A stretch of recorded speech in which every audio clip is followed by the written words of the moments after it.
All right, we are now closing. We're going to close out Universal Month for 2021. And since my previous film, I checked out the previous film I did, which was Straight Outta Compton, I thought it'd be relevant to take a look at a film that was made in the 80s. So we're going to close out the month with a film from the 80s that is so relevant even to this day. I'm going to take a look at the 1989 classic Spike Lee's Do the Right Thing. And I'm watching this off the 20th anniversary edition released on Blu-ray. I love this movie. This movie is an example of a masterpiece. So good and so relevant. Just such a good summertime movie. So I'm going to talk a little bit about what the film is. Obviously the back says, it's a hot day this summer. You can do nothing and you can do something, or you can. Do the Right Thing, directed by Spike Lee, obviously. Do the Right Thing is one of the most provocative and groundbreaking film in the last 20 years. I think we're now in 30 years coming up, I think. Yeah, this is an older release from 2000. This was a 2009 release. So yeah, Do the Right Thing follows the story of Mookie, played by Spike Lee, who works for his boss Sal at the pizzeria, played by Danny Aiello, in a Oscar-nominated performance. And alongside the cast, we also get Ruby Dee, Ossie Davis, Richard Edison, Giannissi Esposito. Breaking Bad fans will know him. He was on the show Breaking Bad, so you'll probably recognize him there. He plays his wisecracking buddy. Also, the cast will get Bill Noon, John Turturro, and John Savage as Clifton. So with a cast like that, it's one of those movies, though. This was actually the first... was this the first Universal movie I bought on Blu-ray? Or maybe that was Scott Pilgrim vs. the World. I'm not totally sure. But this is one of the earlier Universal Blu-rays I've ever bought with the money I had. So, Do the Right Thing is really interesting because it's so relevant today, and I will get to that in a bit. This is where I'm going to have to go into spoilers yet. Not yet, but I will eventually get into spoilers, so be forewarned if I do. So, basically, beginning the film, we see a girl just dancing to fight the power, which is beautifully shot. Then we cut to Samuel L. Jackson, one of his earlier roles. He plays a radio disc jockey named Daddy Love. So it's really hot. It's those hot days, and he's basically getting up for the day and has to go to work at the pizzeria. So Sal also has two sons in the film, and they also work at the pizzeria, Richard Edison and John Turturro. So yeah, they work at the pizzeria, which is owned by that. So, also in the middle of the film, we're introduced to Radio Raheem, which is Bill Noon, I think it is. I didn't know this, but Bill Noon would later on go on to star in the two Sam Raimi Spider-Man movies. I think. I could be wrong. So, he basically... I'm sorry I'm doing that, guys. It's just...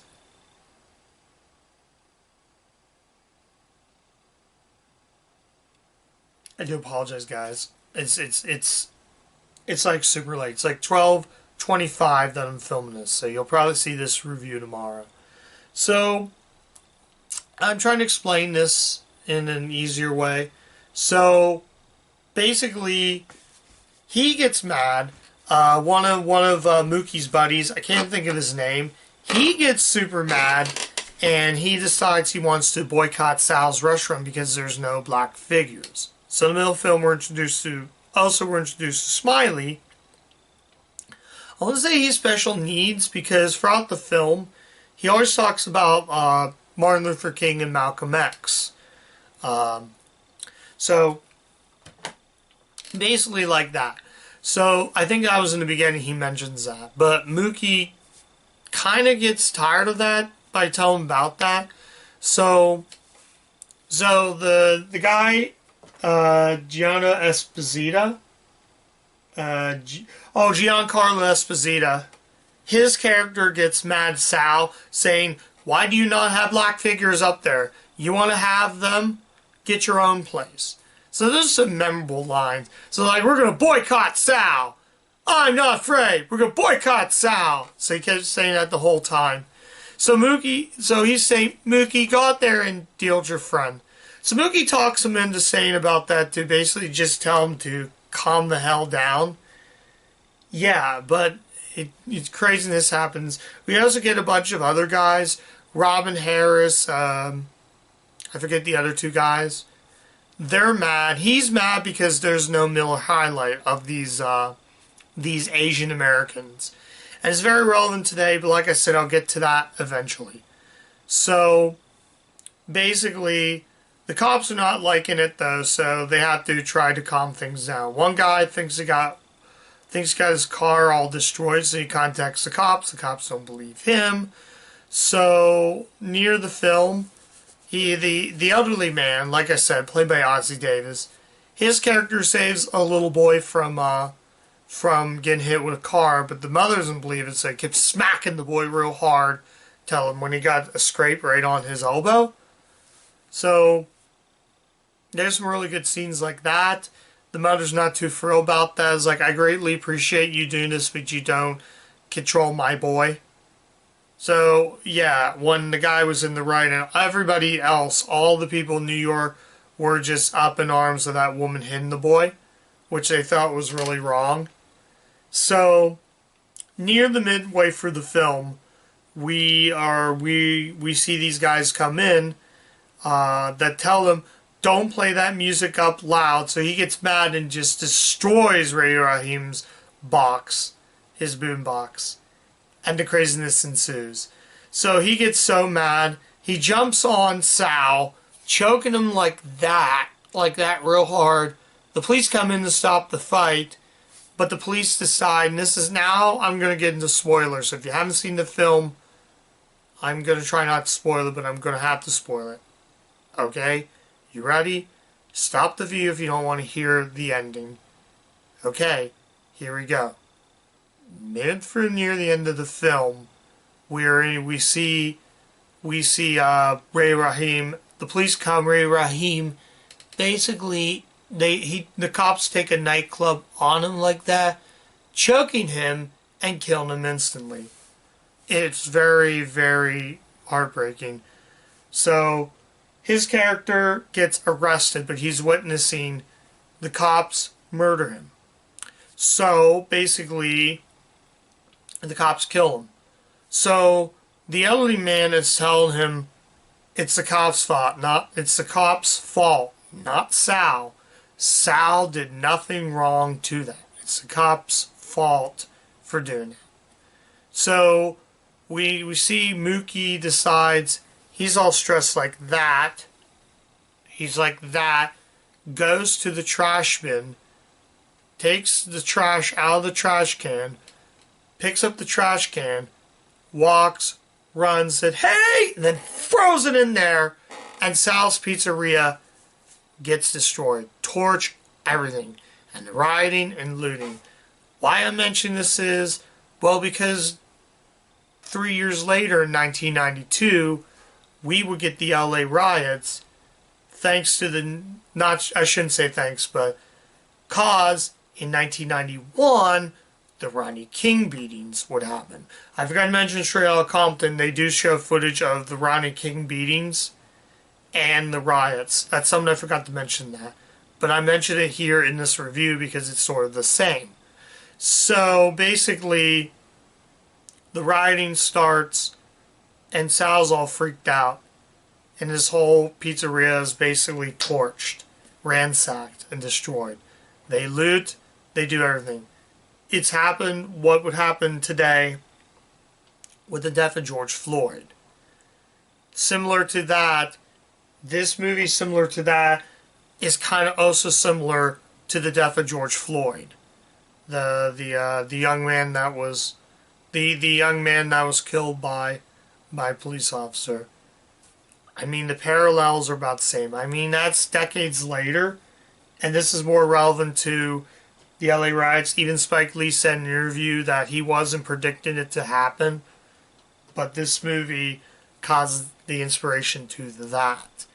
So we get to the aftermath of what it is, and basically he's mentioning, I built these with my hands, I did everything.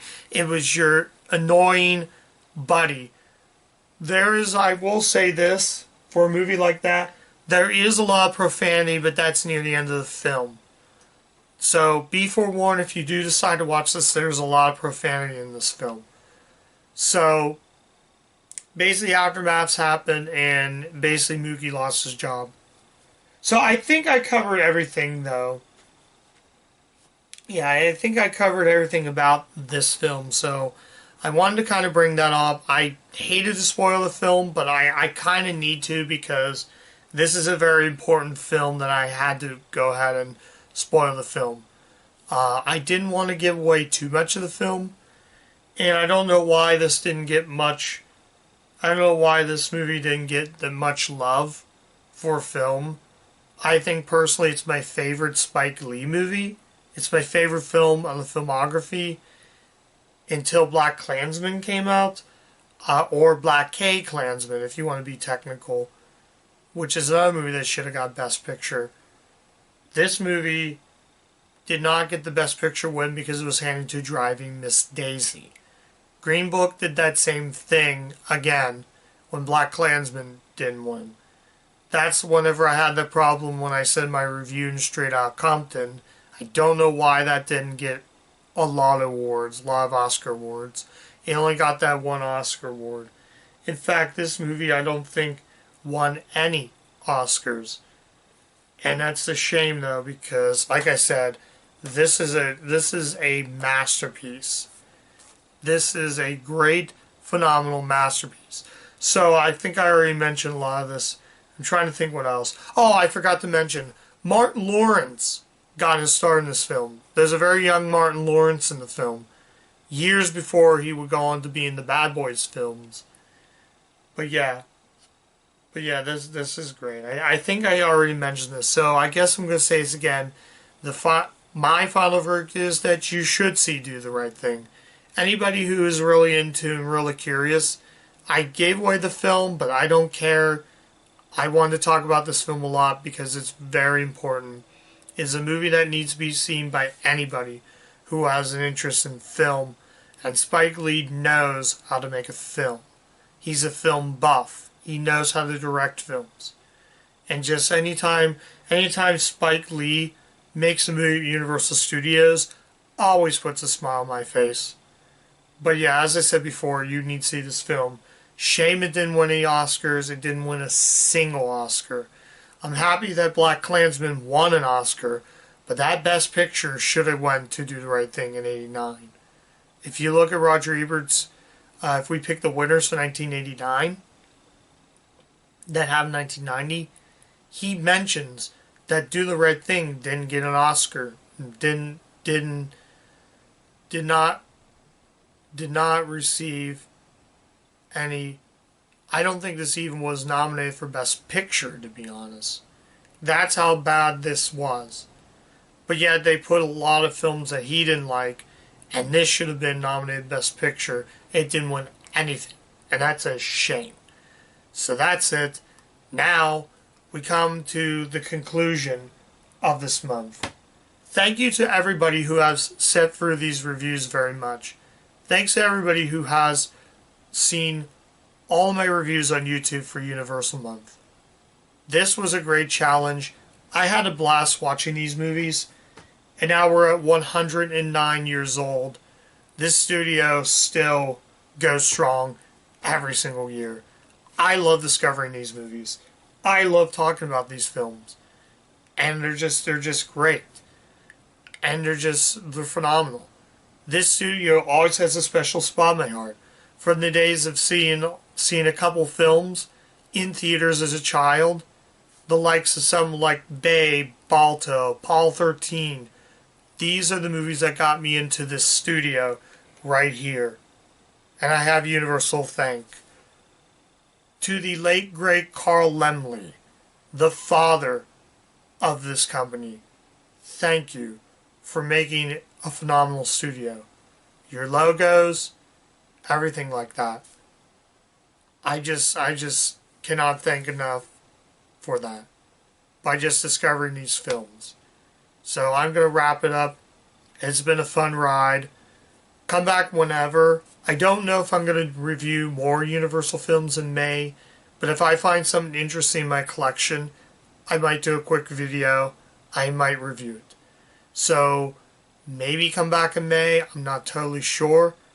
But until then, thank you very much. I will see you back here for next year's Universal Month 2022. You don't want to miss it, and I'll catch you guys later. Yep, catch you later.